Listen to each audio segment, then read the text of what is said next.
Bab 865. Kaisar Bloody. Di seberang Mile, Clara Xiaohu melirik Mile dan berkata sambil tersenyum, "Aku sudah bilang, kami tidak memiliki niat buruk terhadap Tuan Muda Ye."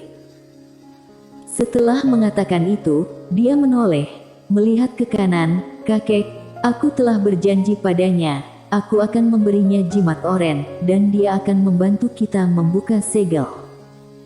Pada saat ini, seorang lelaki tua keluar dari sisi kanan. Orang tua itu berjalan beberapa meter di seberang Mile. "Lepaskan segelnya dulu." Mile mengangkat bahu, berbalik dan pergi. Melihat ini, orang tua sedikit mengernyit. Dia hendak menyerang, tetapi pada saat ini, Clara Xiaohu tiba-tiba menggelengkan kepalanya. Orang tua itu terdiam sesaat, lalu melenturkan jarinya. Jimat oren muncul di depan Mile. Jimat oren. Mile melirik jimat di depannya. "Senior, jimat apa ini?" Quen berkata, "Aku akan mengeceknya." Senior, kamu juga tidak tahu. Aku bukan orang yang tahu segalanya." Mile. Pada saat ini, orang tua di depan Mile tiba-tiba berkata, "Aku tidak tahu apakah Yang Mulia bisa bergerak sekarang." Mile menatap orang tua dan mengangguk, "Bawa aku pergi." Orang tua berbalik dan pergi. Mile mengikuti. Setelah beberapa saat, mereka bertiga sampai di sebuah sumur kering. Mile melirik sumur kering. Di mulut sumur kering, penuh dengan abjad kuno hitam. Di 4 sisi sumur, ada 4 rantai besi hitam. Rantainya setebal pilar dan tidak masuk ke dalam sumur. Mile sedikit mengernyit, "Ini." Orang tua melirik Mile. "Di mulut sumur ini, ada segel yang sangat kuat. Kamu hanya perlu melepaskan segel itu, sisanya tidak ada hubungannya dengan Yang Mulia." Mile melirik kepala sumur, terdengar raungan samar dari kepala sumur. Mile berkata dalam hati, "Nona Quen, bisakah kamu melepas segel ini?" Quen berkata, "Di dunia ini, tidak ada segel yang tidak dapat aku lepas. Setelah segel dibuka, kamu harus segera pergi." Mile bertanya, "Kenapa?" Quen berkata, "Aura di sumur kering ini sangat kuat, dan sangat jahat, pasti bukan orang yang baik. Jika segel lepas, kamu bisa langsung pergi, jangan terlibat dalam masalah ini." Mile mengangguk, "Aku mengerti. Senior, silahkan."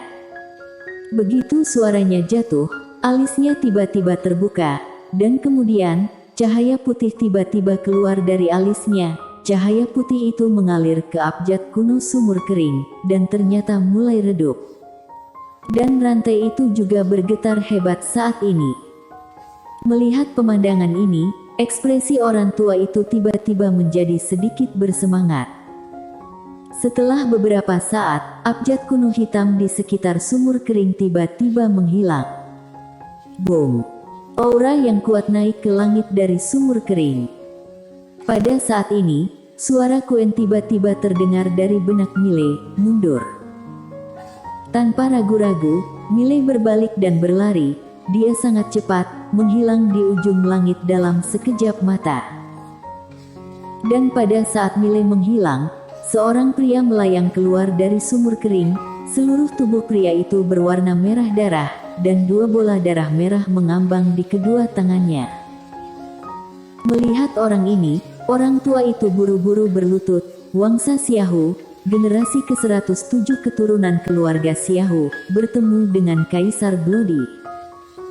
Kaisar Bloody melihat ke arah ujung langit dan berkata pelan, "Garis darah yang sangat istimewa." Setelah mengatakan itu, dia menatap Wangsa Xiaohu di depannya. "Siapa orang itu tadi?" Wangsa Xiaohu berkata dengan sungguh-sungguh, "Mile Ye." Mata Kaisar Bloody perlahan terpejam. "Aku ingin kekuatan garis darahnya, cari dia."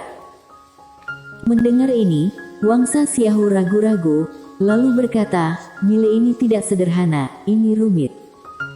Kaisar Bloody tiba-tiba berkata, "Semuanya, aku tanggung jawab." Wangsa Xiaohu tidak mengatakan apa-apa lagi, segera mengangguk, lalu mundur bersama Clara Xiaohu. Pada saat ini, Kaisar Bloody berkata lagi, keluarga Xiaohu, kamu telah menjagaku selama bertahun-tahun. Sekarang Kaisar sudah lahir, tentu saja perlu memberi keuntungan untuk keluarga Xiaohu. Saat berbicara, dia melambaikan tangan kanannya, beberapa cincin penyimpanan jatuh di depan Wangsa Xiaohu. Wangsa Xiaohu meliriknya, dia sangat gembira, dan dengan cepat berlutut lagi, keluarga Xiaohu, aku bersedia mengorbankan diri untuk Kaisar Bloody. Kaisar Bloody sedikit mengangguk, cari orang itu sekarang. Wangsa Xiaohu buru-buru berkata, ya. Setelah selesai berbicara, dia membawa Clara Xiaohu dan mundur. Setelah keduanya pergi, Kaisar Bloody melihat ke ujung langit lagi, sayang sekali. Barusan seharusnya tidak boleh ragu. Di sisi lain, Clara Xiaohu berkata dengan sungguh-sungguh, ayah, cari masalah dengan Mile, ini berarti kita akan terlibat dalam perselisihan. Wangsa Xiaohu berbisik, tidak ada pilihan, kita sekarang hanya punya satu jalan keluar, dan itu adalah memeluk paha Kaisar Bloody ini. Clara Xiaohu masih ingin berbicara. Saat ini, Wangsa Xiaohu tiba-tiba berkata, kamu tinggalkan keluarga Xiaohu. Clara Xiaohu memandang Wangsa Xiaohu. Wangsa Xiaohu berkata dengan ringan, perselisihan ini, keluarga Xiaohu, aku terpaksa harus terlibat, tetapi kamu tidak boleh terlibat, kamu tinggalkan keluarga Xiaohu, kamu mengerti maksudku. Clara Xiaohu terdiam. Wangsa Xiaohu memandang Clara Xiaohu, saat aku melihat Mile barusan, aku tahu orang ini tidak sederhana, orang ini dapat membuat menara mengenali dia sebagai tuannya, dan dapat juga menaklukkan aturan Tao di menara. Orang ini tidak terduga, namun, aku tidak menyesal membuka segel untuk Kaisar Bloody ini, karena ini merupakan kesempatan bagi keluarga Xiaohu kita. Clara Xiaohu sedikit mengangguk, aku tahu. Wangsa Xiaohu berkata, menara penjara alam ini mereproduksi alam semesta 5 dimensi, artinya pendahulu dapat mereproduksi dunia. Pendahulu. Mendengar ini, ekspresi Clara Xiaohu menjadi serius.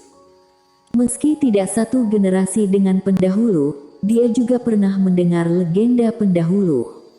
Dulu saat ada pendahulu di alam semesta 5 dimensi, saat itu alam semesta 5 dimensi teratur dan adil, tapi sekarang, semuanya menghormati yang kuat.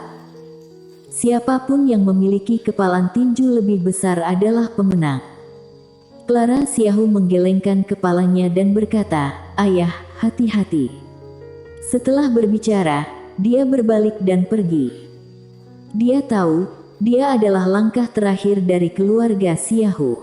Jika keluarga Xiaohu menang, itu tentu bagus, tetapi jika keluarga Xiaohu gagal, maka dia adalah harapan bagi keluarga Xiaohu untuk kembali. Setelah menyaksikan Clara Xiaohu menghilang di ujung langit, Wangsa Xiaohu juga berbalik dan pergi. Di sisi lain, setelah Mile meninggalkan keluarga Xiaohu, dia menemukan tempat untuk bersembunyi, kemudian dia mengeluarkan jimat oren. Nona Kuen, jimat macam apa ini? Kuen berkata, jimat kekuatan, kamu coba. Mile sedikit bingung, bagaimana cara menggunakannya. Kuen berkata, sangat sederhana, kesadaran ilahi masuk ke dalamnya, kendalikan jimat ini, lalu mengaktifkannya, kamu dapat menggunakan kekuatan yang ada di jimat. Mendengar itu, Mile melakukannya, dan segera, jimat kekuatan di tangannya tiba-tiba berubah menjadi seberkas cahaya dan tenggelam ke lengannya. Boom! Dalam sekejap, pakaian di lengan Mile berubah menjadi abu. Mile mengepal erat, dan saat ini, dia merasakan kekuatan tak terbatas yang terkandung di lengannya, kekuatan yang telah melampaui kekuatan tubuh fisik aslinya. Ini adalah pertama kalinya Mile melihat kekuatan jimat ini, dan harus dikatakan, ini benar-benar sangat kuat. Saat ini, dia merasa bisa membunuh seorang master alam terobos takdir dengan satu pukulan. Keyakinan yang tak terkalahkan. Quen tiba-tiba berkata, jimat ini masih warna oranye tingkat bawah. Jika oranye tingkat atas, atau oranye kualitas super, itu bahkan lebih menakutkan. Miley mengangguk, memang menakjubkan.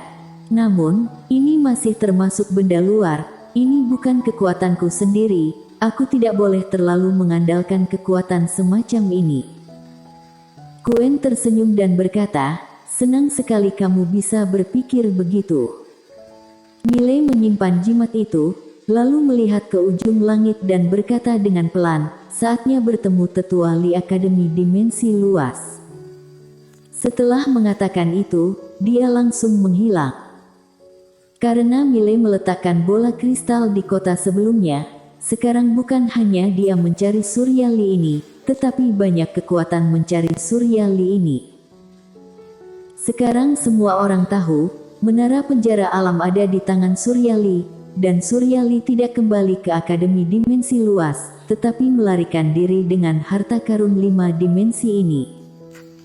Sederhananya, siapapun yang menemukan Surya Li ini, maka harta karun itu adalah miliknya. Miley karena memiliki menara penjara alam, jadi dia bisa menemukan Surya Li dengan mudah. Saat ini, Surya Li bersembunyi di sebuah gua, auranya sama sekali tidak ada, dia menyembunyikan dirinya dengan sangat baik. Dan Miley memasuki alam kekosongan, jadi meskipun dia sangat dekat dengan Surya Li, pihak lawan tidak bisa menemukannya sama sekali. Di dalam gua, Surya Li sedang memegang menara penjara alam di tangannya, seluruh tubuhnya sedikit gila, dan di matanya, kegembiraan yang tidak bisa disembunyikan. Harta karun 5 dimensi. Harta karun pendahulu. Surya Li memegang menara penjara alam, aku harus menguasai menara ini. Saat berbicara, dia melenturkan jarinya, setetes esensi darah masuk ke dalam menara penjara alam, dan menara penjara alam sedikit bergetar, seolah merespons. Melihat pemandangan ini, Surya Li tiba-tiba menjadi heboh. Pada saat ini, aura yang kuat datang dari luar gua.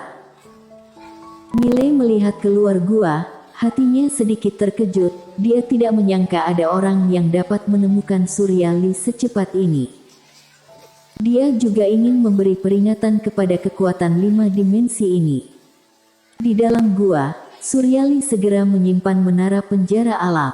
Dia melihat keluar gua. Pada saat ini, pintu gua di depannya terbuka.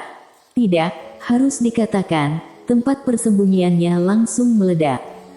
Surya Li melihat ke arah seberang, tidak jauh darinya, berdiri seseorang berbaju hitam.